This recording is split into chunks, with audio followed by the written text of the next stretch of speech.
नमस्कार मित्रों, आपका एक बार फिर से स्वागत है आपके अपने चैनल लाइफ अमेजिंग फैक्ट्स पे। आज एक बहुत ही अच्छी शख्सियत, पर्सनालिटी, जिनको इंडिया में और देश व दुनिया में हर जगह बहुत ही ज़्यादा पॉपुलरिटी और एक पर्सनालिटी के रूप में जाना जाता है, उनकी बात करेंगे। स्वामी विवेकानंद। आज हम बात करते हैं स्वामी विवेकानंद की बायोग्राफी पे। बायोग्राफी तो बहुत बड़ी है, हम उनके कुछ मुख्य मेन जो फैक्ट्स हैं, जो उनकी लाइफ के टर्निंग पॉइंट्स हैं, जो आज आपके काम आ सकते हैं, जो क्वेट्स है, जो बहुत सारी पंचलाइन्स जो उन्होंने बोली हैं, जो आज के समय में बहुत ही ज़्यादा काम किए हैं, उन पे बात करते हैं। बात शुरू होती है एक 18 साल का युवक रात के 12 बजे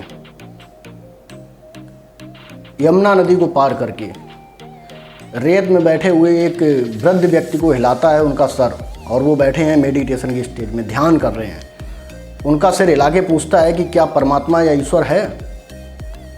तो वो व्यक्ति झिझक में आँख खोलता और पूछता, कौन हो तुम युवक?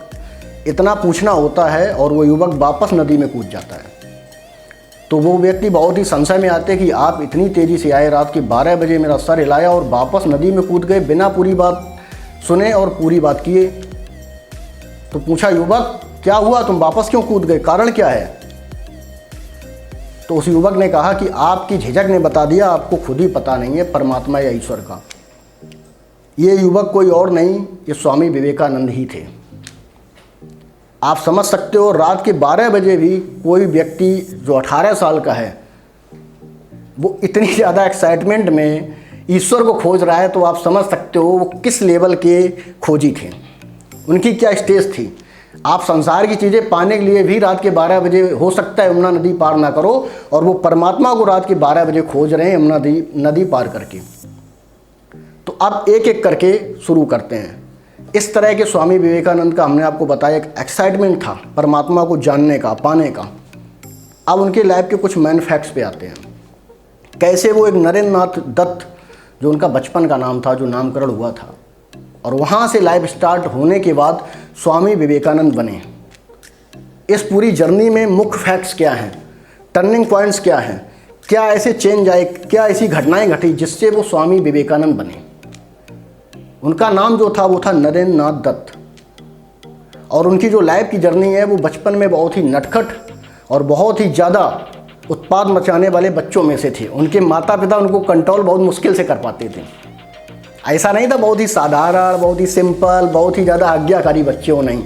बहुत ही ज़्यादा एनर्जेटिक जो बच्चा होता है वो इसी तरह का होता है। उसके अंदर ऑटोमेटिक बहुत सारी शैतानी, बहुत सारे उत्पाद, बहुत सारी इधर उधर की वो प्रॉब्लम्स खड़ी करता है अपने माँ बाप के लिए। यह उनका बचपन का एक लाइफ स्टाइल थी। इसके बाद जब वो युवावस्था में आए तो वो जुड़े एक संस्था से, जहाँ से उनकी लाइफ में चेंज आना स्टार्ट हुआ।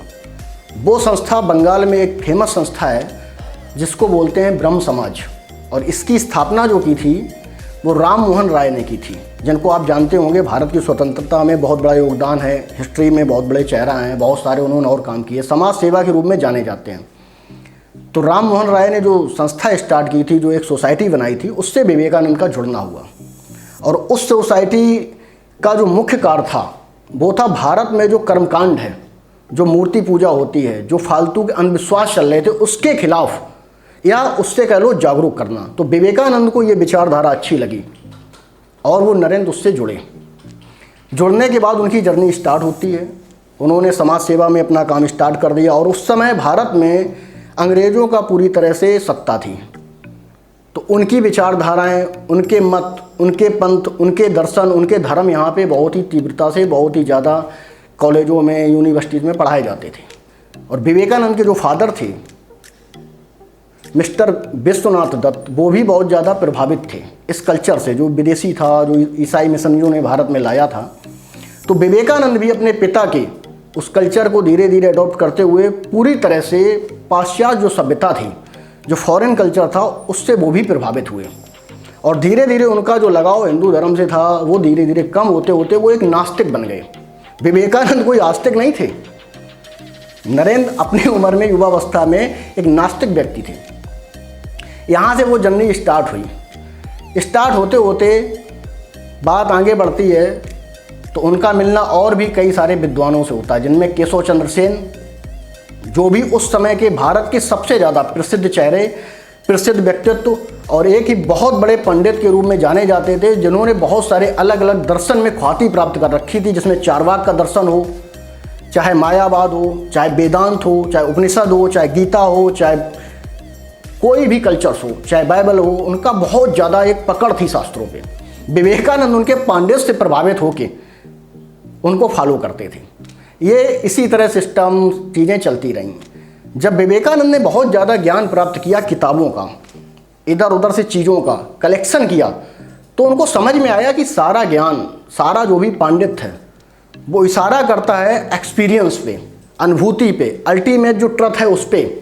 और विवेकानंद यही सब स्टडी करते करते सबसे ज़्यादा प्रभावित होने लगे। फिर धीरे धीरे अध्यात्म में जो भारत का वेदांत है, जिसको हम उपनिषद बोलते हैं, और विवेकानंद ने जब उपनिषद को धीरे धीरे पढ़ना स्टार्ट किया, उन पे उन्होंने इन डेप्थ वर्क किया, उन पे समझा कि उपनिषद क्या कहते हैं, वेदांत क्या बोलते हैं, किस अध्यात्म की बात कर रहे हैं, किस दिशा में बात कर रहे हैं, और फिर वो धीरे धीरे गौतम बुद्ध से प्रभावित हुए।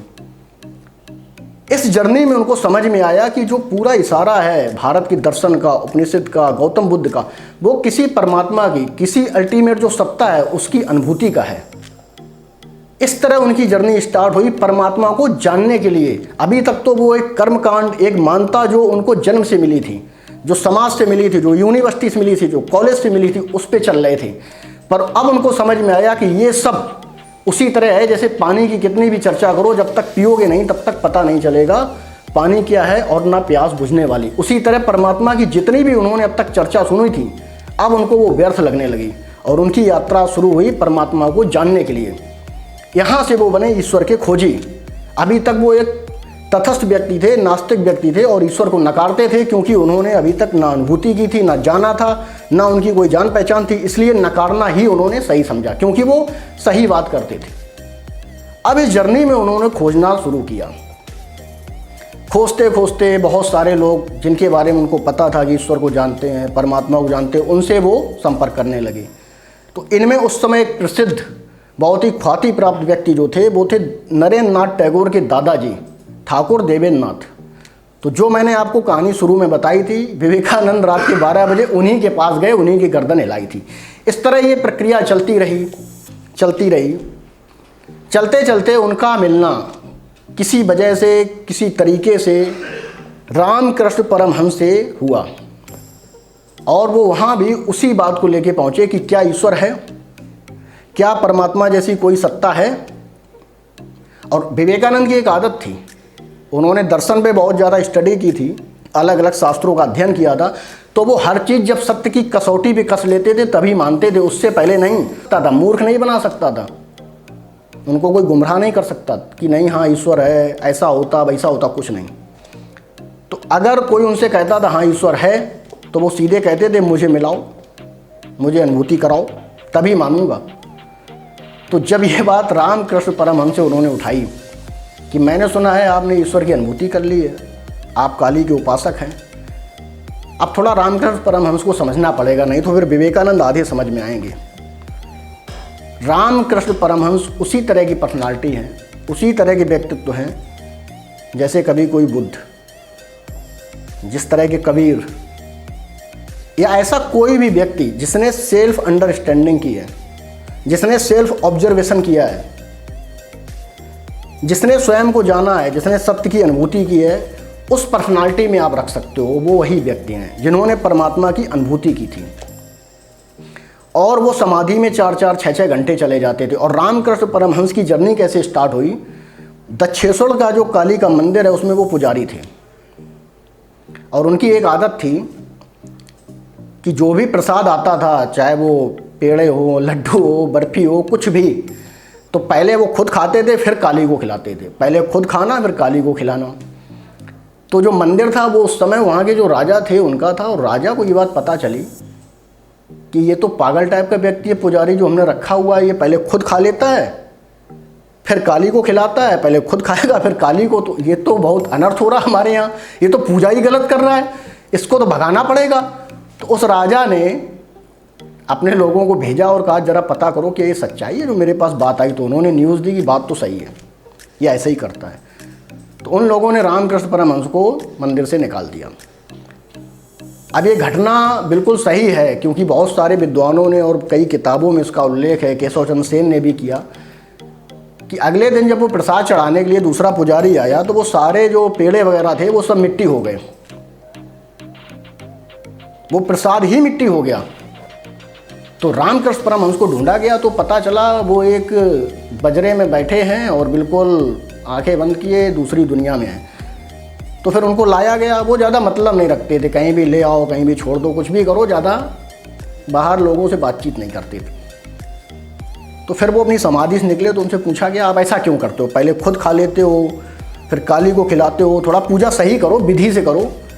तो रामकृष्ण ने कहा मैं आपकी किसी विधि को तो पता नहीं कैसी है, मैंने तो पढ़ाई भी नहीं की, मैं तो 5वीं पास हूँ। सीधा सा मतलब ये है कि मैं प्रसाद इसलिए खा लेता हूँ कि कहीं इसमें कोई प्रॉब्लम तो नहीं है, टेस्ट वेस्ट सही है, उसके बाद खिलाता हूँ, तो मेरी तो अपनी यही विधि है। तो रामकृष्ण कुछ इस तरह की पर्सनालिटी थी जिनका डायरेक्ट काली से कनेक्शन था। अब बात विवेकानंद की आपको समझ में आएगी। जब रामकृष्ण से ये बात विवेकानंद ने पूछी तो रामकृष्ण जी ने कहा कि क्या परमात्मा का तुम्हें जो आप पूछ रहे हो मिलने के लिए, जानने के लिए अभी मिलना है तुरंत? तो अभी तक विवेकानंद ने 2-2.5 साल की जो जर्नी थी, जितने लोगों से मिले थे उनको चुप करा दिया था, उनको घबराहट और बेचैनी में डाल दिया था। पहला चांस था, विवेकानंद आज पहली बार बेचैनी में और घबराहट में आ गए। क्योंकि अभी हम किसी से भी पूछ दें कि अचानक आपको परमात्मा से मिलना, अभी तुरंत मिला है, तो हम भी थोड़ा बेचैनी में ही आ जाएंगे कि पता नहीं क्या हो, क्या घट जाए, कहीं ऐसा ना हो मृत्यु हो जाए उसके बाद ही मिलता हो। तो थोड़ा विवेकानंद सकते हमारे पर थोड़ा हिम्मत वाले व्यक्ति थे, पहलवानी वगैरह करते थे तो थोड़ा हिम्मती तो थे ही। तो उन्होंने कहा हाँ अभी मिलाओ। तो रामकृष्ण जी ने उन पर शक्तिपात किया। शक्तिपात एक अध्यात्म की दुनिया का एक रहस्यमयी पूरा एक टॉपिक है और अनुभूति का सब्जेक्ट है। इसको गुरु और शिष्य के बीच में जो परंपरा है उसके द्वारा समझा जा सकता है, वो लोग समझ सकते हैं। बाकी अगर इस पर अगर आप चाहेंगे तो डिटेल में कभी बात होगी। तो अब जर्नी स्टार्ट होती है। विवेकानंद जी को जब शक्तिपात किया तो विवेकानंद समाधि में चले गए, उस लोक में, उस दुनिया में चले गए जो इस संसार के पार है, जो हमारी जन्म से पहले की दुनिया है और मृत्यु के बाद की है। कहीं से तो हम आते हैं ना और कहीं जाते हैं, उस दुनिया में चले गए जो हमारा इंटरनल है, सेंट्रल पॉइंट केंद्र उसमें। और इस तरह उनका उठना करीब 3 घंटे बाद हुआ और उन्होंने अनुभूति कर ली और उनके आंसू बह रहे थे। विवेकानंद जी के उन्होंने पैर छुए और बोले आपने हमें सच में जो परम शक्ति है, जो पावर है, उसका फीलिंग कराई है, अनुभूति कराई है। आपका जितना धन्यवाद करें उतना कम है और आज से हमें बहुत कुछ पता चला। अब बात यहाँ से शुरू नहीं होती है ना यहाँ पे ख़त्म होती है। ये तो एक झलक, एक अनुभूति थी। लेकिन विवेकानंद की उस दिन से पूरी जो लाइफ स्टाइल थी, जो जीने का ढंग था, जो तर्क वितर्क, जो लॉजिक था, वो सब पूरी तरह बदल गया। अभी तक का ज्ञान, अभी तक की जानकारी जो वो कह रहे थे, अब वो उसके जस्ट विपरीत खड़े हो गए। अभी तक वो परमात्मा को नकारते थे, अब वो परमात्मा के पक्ष में खड़े हो गए। अभी तक वो ब्रह्म समाज से जुड़ के जो मूर्ति पूजा का विरोध कर रहे थे, अब वो मूर्ति पूजा के पक्ष में खड़े हो गए, क्योंकि वो भी एक अध्यात्म का पार्ट है, वो अलग तरह का टॉपिक है। तो इस तरह विवेकानंद अब पहली बार, जो इनका नाम है विवेकानंद, पहली बार आज से विवेकानंद बने थे। इससे पहले तो ये नरेंद्र थे। विवेकानंद शब्द का मतलब होता है जिसमें विवेक मतलब बुद्धि और आनंद का मतलब आनंद घटने लगे। जो बुद्धि से काम कर रहा है, जिसका विवेक डेवलप हो गया है, बहुत ज़्यादा एक्स्ट्रा ऑर्डिनरी हो गया है और जिसके जीवन में आनंद आ गया, वो है विवेकानंद। तो इस तरह इनकी जर्नी स्टार्ट होती है। अब हम बात करते हैं कुछ बेसिक।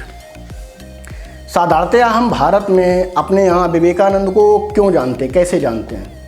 अगर पूछा जाए किसी से भी, जो व्यक्ति विवेकानंद को बहुत ज़्यादा मानता है, जानता है, बहुत ज़्यादा प्रभावित है, उनकी कुछ बातें सुन के प्रभावित है, तो क्यों? कारण सिर्फ एक, क्योंकि उन्होंने उस समय 1886 में जो अमेरिका की शिकागो में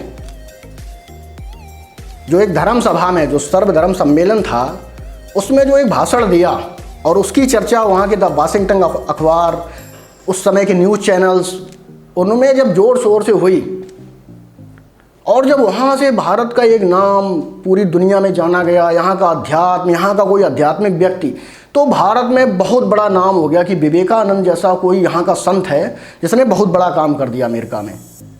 लेकिन अगर वो अमेरिका ना जाते और वो घटना ना घटती, संयोग की जो घटी, तो क्या हम विवेकानंद को जानते? अभी भी हम विवेकानंद के पीछे कितने विवेकानंद आए उनको जानते हैं? उनके बाद कितने विवेकानंद आए, क्या उनको जानते हैं? नहीं जानते हैं। और विवेकानंद ने वहाँ पे क्या कहा ना हमें उसकी गहराई पता है। उनके वहाँ भाषण में ऐसा क्या था जिससे इतने ज़्यादा अमेरिकन्स प्रभावित हो गए, इतने ज़्यादा हम इंडियंस प्रभावित हो गए और सारी दुनिया में हमारा नाम हो गया? ऐसा क्या था? उन्होंने जो भाषण की शुरुआत की थी, जिस पे 5 मिनट तालियां बजी, वो भारत में हर धार्मिक व्यक्ति करता है, हर साधु सन्यासी करता है। ये तो भारत की ही शुरुआत की लैंग्वेज ही है। उन्होंने कहा, मेरे प्यारे अमेरिकन्स भाइयों और बहनों, sisters and brothers of America, यहाँ से शुरुआत थी। और ये अमेरिका के लिए बहुत बड़ी बात थी। क्यों? क्योंकि वहाँ के जो धर्मगुरु हैं, जो ईसाई मिशनरीज हैं, जो फादर्स हैं, वो आम पब्लिक को बिल्कुल ऐसे मानते हैं जैसे तुम कीड़े मकोड़े हो और हम कोई दूसरी दुनिया से आए हुए मैसेंजर ऑफ गॉड, हमें तो जीसस ने भेजा है किसी विशेष काम के लिए। वो इस तरह अपने को प्रेजेंट करते हैं और आम पर्सन को प्रेजेंट करते हैं। उनको मानते तुम बिल्कुल कुछ भी नहीं हो हमारे सामने, कीड़े मकोड़े। वो अपने बराबर उनको खड़ा नहीं करते और कभी खड़ा किया नहीं, तो वो अपने को बहुत ही दीनहीन, बहुत ही छोटा, बहुत ही ओछा समझते थे। पहला कोई व्यक्ति था जिसने अपने बराबर खड़ा कर दिया किनको? जो आम नागरिक थे। तो ताली इस बात की बजी कि एक आध्यात्मिक व्यक्ति हमको अपना भाई बहन कह रहा है, हमको अपने बराबर खड़ा कर रहा है, जबकि भारत में ये बहुत सिंपल कॉमन लैंग्वेज है। कभी हमने इस पर विचार नहीं किया, पहली बात ये। दूसरी घटना, जब भारत का कोई व्यक्ति उस समय विदेश में जाके कोई भी ज्ञान की बात करता तो उसका मजाक उड़ाया जाता था, क्योंकि वहाँ के जो चपरासी टाइप के क्लर्क, जो बाबू, जो बहुत छोटी पोस्ट के लोग थे, वो इस देश को नियंत्रित किए थे। यहाँ पे सत्ता थी उनकी, हमें चलाते थे, हमें अपने अकॉर्डिंग जो चाहते थे वो हम करते थे। अगर वो कह देते थे ना कि इस लड़की को हमें आज शाम को भेज देना पसंद है, तो हमें भेजते थे हम। यहाँ के लोग, इतना हमारा स्तर गिरा हुआ था, जिसको चाहते उसको बांध के कोड़े मारते थे। तो हमारी ये स्थिति ही नहीं थी कि हम कहीं जाके ज्ञान दें, कहीं हम धर्म की चर्चा करें। हमारे सुनने वाला कौन था? हमारा तो मजाक उड़ाया जाता था। तो विवेकानंद का भी वहाँ पे मजाक उड़ाया जा रहा था। विवेकानंद जब मंच पे बोलने जा रहे थे तो उस मंच के चारों तरफ उनका नाम लेके सामने लिखा था शून्य। शून्य मतलब तुम जीरो हो, तुम्हारी कोई हैसियत नहीं, तुम कुछ बोल नहीं सकते, तुम्हारी कोई औकात ही नहीं है। तो विवेकानंद ने उस दिन जो भाषण दिया, जो स्पीच दी थी, वो शून्य पे ही दी थी और वो बहुत ही दमदार थी। और वो शून्य की स्पीच उन्होंने कहाँ से ली? वेदांत से, उपनिषद से, गौतम बुद्ध से। और लोग प्रभावित क्यों हुए? क्योंकि बुद्ध को कुछ जो लोग यहाँ सत्ता में थे उनको छोड़ के, उनके ईगो को छोड़ के बाकी दुनिया फॉलो करने लगी थी, जानने लगी थी। उपनिषद पे कई जगहों पे रिसर्चें हो रही थी। तो जब विवेकानंद की स्पीच उनके साइंटिस्ट चीज़ों से मैच खाने लगी, और विवेकानंद जो एग्जाम्पल दिए थे वो साइंस से काफ़ी ज़्यादा मिल रहे थे, साइंटिफिक थे, कोई अंधविश्वासी बात नहीं कर रहे थे जो भारत में चल रही थी। और उसी स्पीच के बाद प्रभावित होकर निकोला टेस्ला विवेकानंद से मिलने आए। और विवेकानंद पे उन्होंने जो चर्चा की वो इलेक्ट्रिसिटी की क्योंकि विवेकानंद ने जो बात की थी वो उन्होंने पूरी तरह से अपने भीतर जो एक एनर्जी है उसको इलेक्ट्रिसिटी फॉर्म में एक्सप्लेन किया, वही बाहर है। तो निकोला टेस्ला ने उनसे चर्चा की कि जो अपने भीतर, जो हमारे भीतर एनर्जी है, वो कुछ किसी वायर से, किसी केबल से, कहीं कोई माध्यम से नहीं आई है, वो बिना माध्यम के। क्या हम बाहर की दुनिया में भी ऐसा कुछ कर सकते कि बिना माध्यम के, बिना किसी केबल्स के, बिना किसी वायर के हम इलेक्ट्रिसिटी को सारी दुनिया में पहुंचाएं? इसको लेकर निकोला टेस्ला ने विवेकानंद से चर्चा की और विवेकानंद ने उनको कुछ टिप्स दिए जिस पे उन्होंने एक्सपेरिमेंट स्टार्ट किए थे। बट आगे चल के निकोला टेस्ला जी की डेथ होने